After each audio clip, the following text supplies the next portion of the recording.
Stephen DeLaRoche. I'm the Special Code Enforcement Magistrate for the City of Daytona Beach Shores, and these are the code enforcement hearings. The way they are conducted is I will call the case. The city has the burden of proof. They can show me evidence in the form of documents, photographs, sometimes items, whatever it is they need to prove their case. They can call witnesses. If it is your case, every time a city witness is done with their testimony, you have the option to cross-examine them. That is, to ask them questions. It is not your opportunity to present your case. It is merely your chance to ask them questions. When the city has exhausted all of its witnesses and testimony, then it's your turn. You can testify yourself, you can call witnesses, you can introduce documents, you can introduce photographs. Whatever you need to refute the city's case, and then I will make my decision. If at any time you're unsure what your options are, please just raise your hand and I'll be able to tell you which way you can go. I won't be able to tell you what to do, but just like a menu, I'll give you your options and you get a chance to choose. We call the cases in order. If a person is not here, we skip over them and we handle the case of everybody that is present and then go back and do the cases where people failed to show. This morning we only have one case, so I don't think that's going to be an option. All right, first order of business is to approve the minutes of the last meeting, which was May 28th, 2026. I realize a lot of you were not here. Does anybody have good reason why the minutes should not be approved? Okay, seeing no outburst of emotion, we're going to continue with the minutes approved. First and only case on the docket is property owner OC3711 LLC, case number 25-0009. Is there a representative of the property there here? No. Okay. Even though they requested a continuance last month so that they could be here. That's correct, Your Honor. All right. Okay. And who's going to be presenting this case? Your Honor, I will be opening the presentation and then turning it over about midway to our new code enforcement officer, Neil. Okay. All right, Ms. Herstein, would you mind raising your right hand? Well, both of you. All right. Save some time here. Do you solemnly swear to tell the truth, the whole truth, and nothing but the truth, so help you God? I do. Okay. Please proceed. And I have, for your information, read every single thing that is in the book that I was provided, including the 2 new pages this morning. Thank you, and we apologize. For what? For all of the pages, but they're all necessary. That's okay. First, we'd like to ask that each of the documents included in this PowerPoint file, whether presented during the hearing or not, by the city for this case, be accepted as evidence, most of which have been provided to the special magistrate. Actually, in this case, all of which have been provided to the special magistrate, and all of which, most of which have been provided over the course of the case to the respondent, but as the respondent is not here, they have not been provided to the respondent today. Okay, seeing no objection, they shall be received into evidence. Please proceed. Thank you, Your Honor.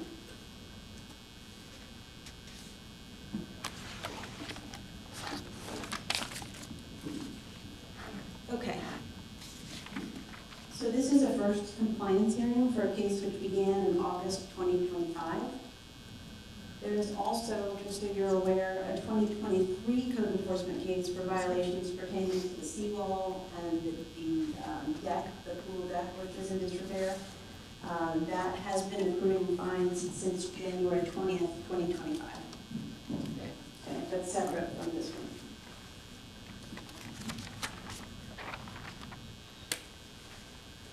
Originally, there were 14 violations on the notice of violation. Within 30 days of the property owner receiving the violation, those violations A, B, and C were rectified, leaving 11 violations which made it to the statement of violation, request for hearing, and findings of fact. Okay, Ms. Herstein, I'm curious about violation A, the weed problem. They may have cut the grass once. What's going on with it now? So it is in, again, well over 12 inches at this time, and you'll see it in pictures too. With a situation like this, though, Because they were compliant within the 30 days given in that notice of violation, they could not make it onto the statement of violation request for hearing and, more importantly, the findings of fact, which leaves us in a little bit of limbo because the situation with the grass is over again, the pool is over again, or has green water in it again. But because they became compliant within the time given, they could not be listed in the findings of fact, called out in any way for fines, and can also not be used as a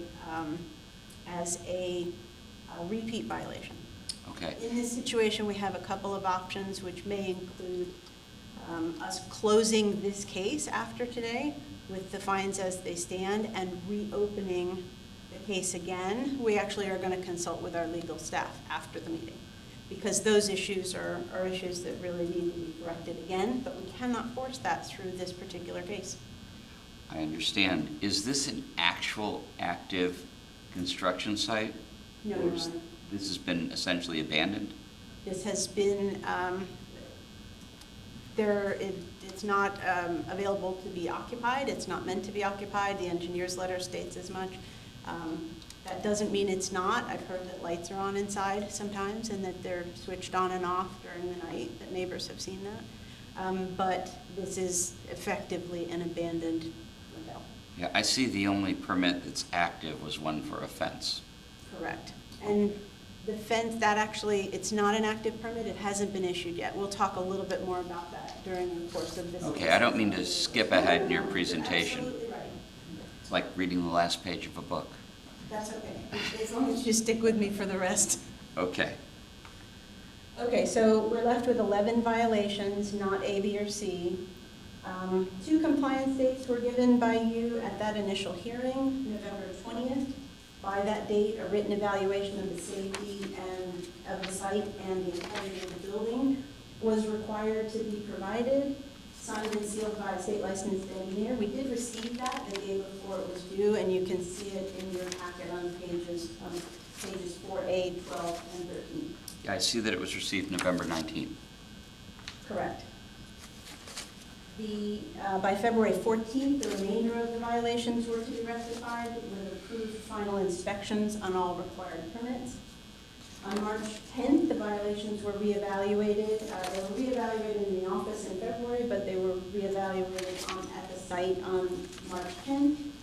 We do have also some pictures from March 13th to get better views. Some of the exterior painting was done, but rust remained. It didn't cure that violation. Downspouts were replaced as had been required, but they did not include that in a permit or get a permit specifically for that, so that does not rectify that violation. I noticed that that's actually the nicest part of the entire building is the downspouts. The soffit work had been done under a permit. No final approval had been achieved. The final inspection failed because there had not been access to the interior of the work, which was required. And the 2 alternatives that were given by the inspector on that date neither have been taken up. So ultimately, that permit is not final approved either and has expired. So an affidavit of non-compliance was generated for the 11 violations. You can see that starting on page 4A-17. I'd like to take you briefly through the recent permitting for the property, and Neil would then like to show you images of the violations which remain before your order, or after, both before your order date and then after your order date, and many of which are, or all of which that we saw are still present today. So I can take you briefly through this document. This is a screenshot. It was taken at 5:08 yesterday. The portion in the red circle, the top circle, those are permits that have been either applied for or obtained during the time of this notice of violation and findings of that. Those below in the orange rectangle were existing or attempted to obtain before this code enforcement case. As I said, there's another case that is ongoing and not compliant for the property. The portions in brown that are listed under the parcel number and building ID, those I added for a little bit more information than was available on this screenshot. So as you can see, of the first 3 permits, seawall railing, that application was submitted 4 months ago. On the day that it was submitted, Lieutenant Metters answered that it was missing a lot of information and exactly what needed to be supplied. It has not been supplied. The soffit permit is the second one down. Again, it expired because it could not be final approved, so it expired, unfortunately, without final approval. Seawall permit is the third one down, and even though the seawall appears to be in place, we don't have final engineering for it, which means that that permit is expired and then incomplete. So the others are all, you'll notice that the next one down is the application being incomplete. That was for interior work. There were a couple of approvals and permits that were seen through to the end with final approval obtained, and they were mainly small. Replacing a small gate at a drop-off area that existed was one of them. Demoing the pool pump housing, and then also the re-roof. Those were all satisfactorily obtained, the work done, and then the work final approved. But you'll see the next one below that is for windows and sliding glass doors on the building envelope, obtained back in '22, and that one has also expired incomplete. At this time, I would like to turn the presentation over to Neil, and he is our brand new code enforcement officer. Okay, good morning. Good morning, sir. My name is Neil Georgescu. I'm the new code enforcement. It's very nice to meet you. I'm going to go ahead and present the pictures we were taken before the inspection of hearing September 11th, and then the new pictures that we took this March and April. Okay. I'm going to go over the first slide that I have. The first inspection prior to the initial hearing, September 11th, you can see some cracked base on the balcony right there. And then follow-up inspection in March and April. You can see that, especially in April, the whole base was taken down. So there's exposed rebars, and there's actually multiple balconies. Okay. I have the exact same pictures in front of me. They're on the slides. So if I'm not looking at your slides, I'm looking at the pictures in front of me. The next one is also the same violation, violation D. We have concrete deterioration, exposed rebar, and multiple balconies. You can see the inspection prior to the hearing in September 11th. And it pretty much looks the same on follow-up inspections of March 13th, 2026. You can see a light hanging down.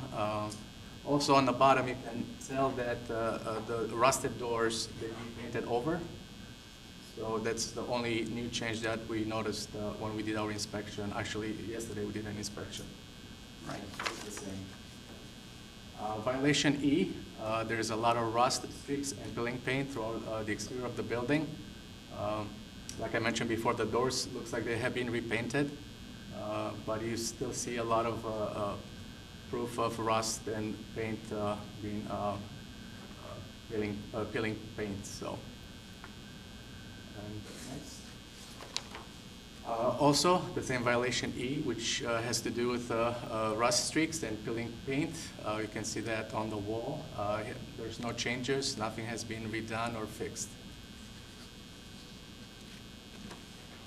Violation F is the rusting doors on the north and south side of the building. Like I said, they have been repainted, but they haven't been really taken care of, like dusted, like to make sure that they're actually in good condition.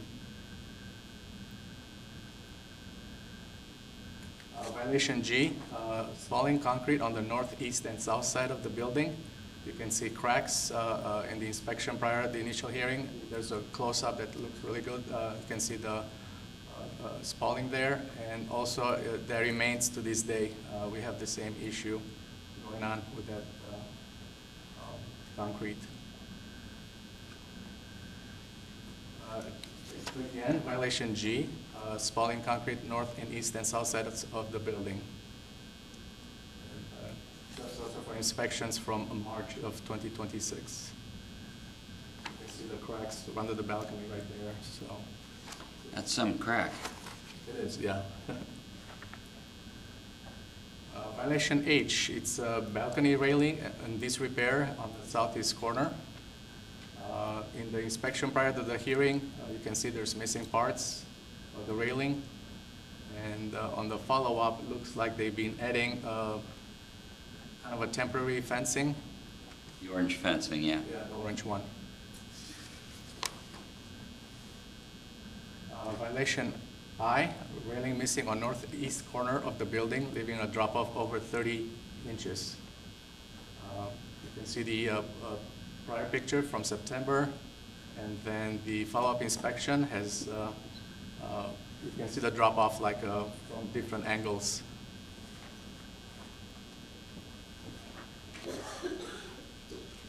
Violation J, walls, ramp on each side of the building is cracked in multiple places. And we marked like right behind the, on the bottom of the railing, you can see the cracks. And they're still the same at this day. We haven't done anything, any changes. Violation K, soffit damage and missing on all sides of the building was placed, but the permit was not finally approved. So it is there, but there's no was not approved. What is this wooden structure in the picture of 31326? Actually, I like to have somebody from building kind of explain that. Okay. I don't remember anywhere where we fix concrete with wood. I've never seen it, so I'd like to introduce Steve. It's your case, your choice. Okay. Do you have enough experience to answer the question? I believe so. He's been here longer than me, so. Do you solemnly swear to tell the truth, the whole truth, and nothing but the truth, so help you God? Yes, I do. Good morning. The framing that was there, because they couldn't get a lift to the back of the building, they did a temporary shoring to work on the soffits, is what that is for. So it's just a temporary staging, temporary platform they built to work on the soffit. It's already been removed. So they stood on this and? Yes. Wow. And so it's been removed, but the reason the soffit looks done, but is not, is because when they installed the soffit, they did not call for the inspection to start with. We did tell them that before they started to call for a progress inspection. We did do a stop, we stopped out there anyways. When they were installing the soffit, the spacing of the soffit is too wide for the product approval of the material they were using. So it needed framing in there. We told them they should stop and put the framing in there. They decided to proceed with it anyways and try to remedy it some other way by adding some type of strip or something on the inside, and we said that an engineer would need to sign off on it. Okay, and of course that never happened. Never happened. While we're looking at this picture, the building that's next door, what is that? That looks pretty new. That is Ocean Villas. Okay. And I imagine they're just delighted about this. Delighted. That's why I think some of the owners and representatives are here for that building, and we got some complaints yesterday on that. Okay. Thank you. I appreciate it.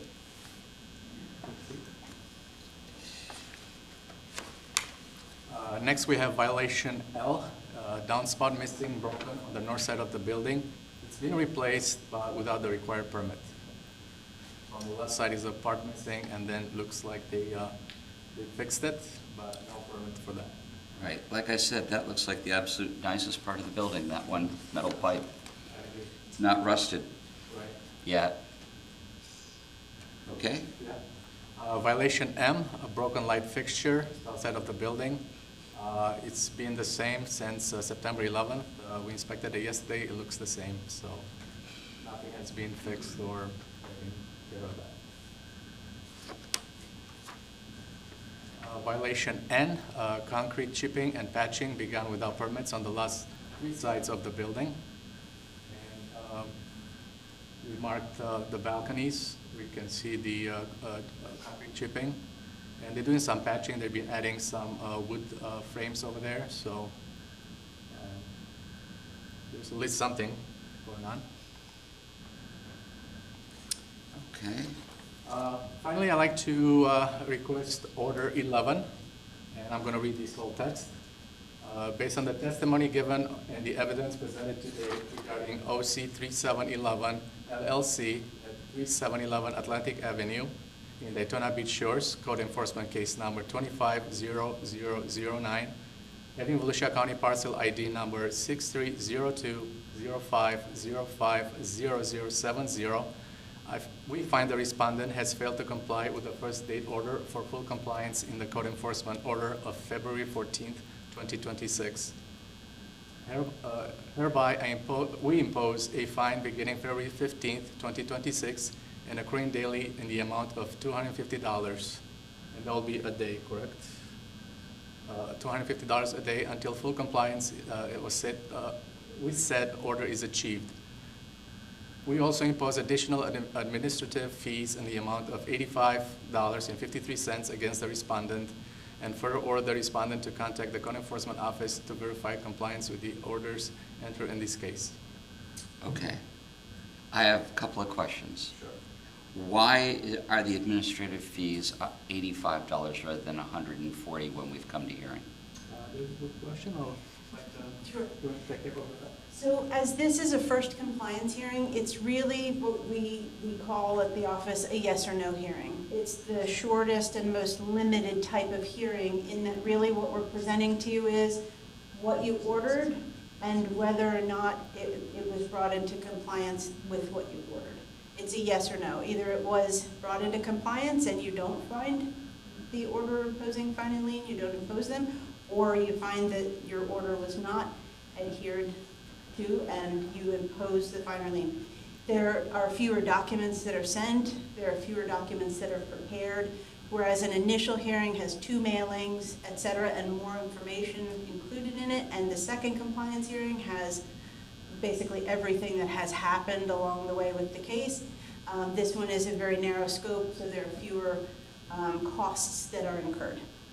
I understand that, but this is the second time that the staff and the magistrate has had to prepare for this hearing, and the gentleman who requested the continuance last time did not show up. We understand that as well, but we try to stay within the law regarding the same, and we try to stay within attorneys' general opinions that have weighed in on exactly this matter.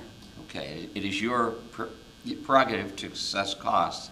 I'm saying I'm willing to assess twice the cost because we've all had to prepare for this, and it was continued last time, and he didn't have the good grace to show up. Thank you, Robin. Okay. Before I close this with an order, I do note that there's 2 gentlemen here. I assume you're here from the property next door? Yes. Before I close this matter, do you have any questions or anything you'd like to say, which is unusual, but it's also unusual. We have people that come in and are interested, and I want you to leave here understanding what I can do and what I can't do. I can't order the building demolished and a nice little park put there. Okay? All I can do is get the owner's attention by fining them $250 a day, and there's another $250 a day fine that's running. So every 2 days it costs them $1,000 to keep this property in this condition. That's the extent of the power that I'm granted at this point. Yeah, we're just here to say it needs to move forward. It needs to get done. It's been, kind of the system's being used a little bit, and we have to look at that. We have owners that can't get the property values they deserve because of that building there, because of the disrepair. I'm the CAM of the building, and so because of the disrepair, we're having to do cleanup. It makes more costs incurred onto us. In that particular pool, you saw the pictures there from March, where we had the start of rainy season, and it doesn't look like that anymore. It's full of water, and it's dark and it's dangerous. It has mosquitoes in it, so there's also that portion of it, a health concern. So I think you'll see that a bunch of our residents have submitted complaints to this magistrate, and so we're just here to emphasize that. I understand. If there's one overriding concern I have here, it's pools, because It's the leading cause of death of children in Florida. They've rectified it. I can't do anything special about it this time. If code enforcement brings it back, I can do something again. Okay? Yes? I just had a question on the timing, how these things work in terms of timing. I've moved in 2022. It's been pretty much like that since I moved in. You see people working over there once in a while to try to clean things up, but you know, it's been 4 years now. So just trying to understand what the timing of moving forward looks like. Well, that is up to the city legal staff. All I can do is impose a fine. I will tell you the highest one that we've ever imposed here was $680,000. So it's a valuable property. Eventually the city has the option of doing something. I can't even speculate what it would be. All I can do is let them know that they're in violation and make it very expensive for them. All right? Anything else, gentlemen? Okay. All right. I have the model number, order number 11 here. I'm going to amend it just slightly, Sherry.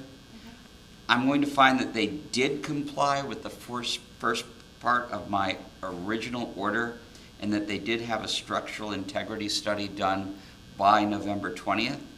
The rest of it we're going to leave intact, that they have not complied with the rest of the order, that $250 fines will lay beginning February 15th, 2026, moving forward, in order that $85.53 be paid within 30 days.